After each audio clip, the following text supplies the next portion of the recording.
Hello, friend.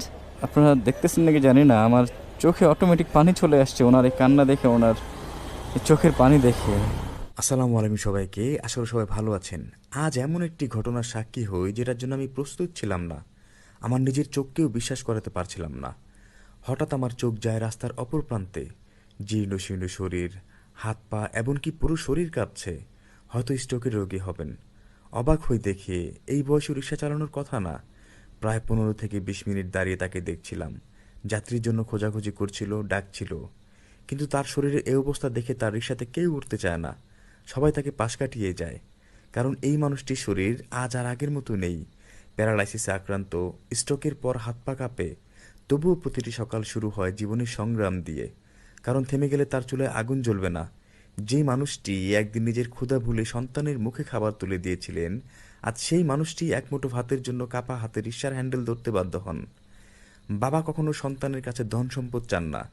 তিনি শুধু চান একটু সম্মান, একটু যত্ন, আর অসুস্থ হলে তার পাশে দাঁড়ানোর একটি হাত। পৃথিবীর সবচেয়ে বড় অসহায়ত্ব হলো নিজের সন্তান বেঁচে আছে, তবু নিজের কষ্ট একাই বয়ে বেড়াতে হয়। যেই মানুষটি একদিন ছোট্ট হাত ধরে হাঁটতে শিখিয়েছিলেন, তার আজ কাপা হাতটি ধরে রাখার দায়িত্ব সন্তানদের।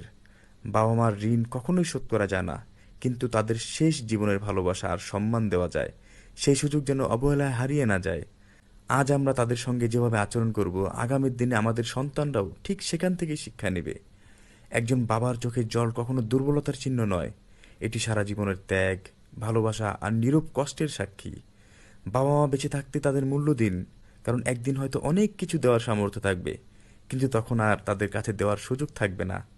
একদিন নিজের ভুল বুঝতে পারবেন, তখন ক্ষমা চাওয়ার আর সুযোগ থাকবে না।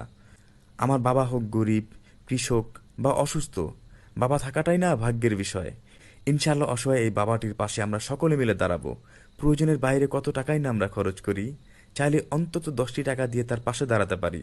আপনি আমি ভুলে গেলেও মহান আল্লাহ পাক আমাদের এই দানকে ভুলবেন না। কারণ আল্লাহ পাক কখন কাকে কোন উসিলা ক্ষমা করে দেন তা তো বলা যায় না।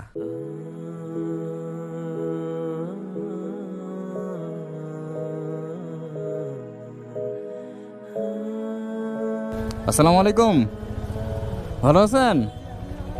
এই তো আলহামদুলিল্লাহ ভালো। কি যাত্রী পান নাই? কতক্ষণ দাঁড়াইছিলেন? প্রায় আধা ঘন্টা।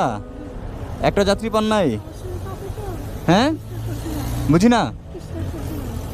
স্ট্রোক করছেন, শরীর কাঁপে, এজন্য যাত্রী পান না? আল্লাহ, আমি প্রায় 10 থেকে 15 মিনিট ওইখানে দাঁড়াইছিলাম যেখানে আপনি একটু ভিডিও দেখলেন। দূর থেকে জাস্ট ওনাকে আমি ফলো করছি, বাট একটাও যাত্রী উনি পায় নাই। তো রিক্সা চালান কেন বাবা?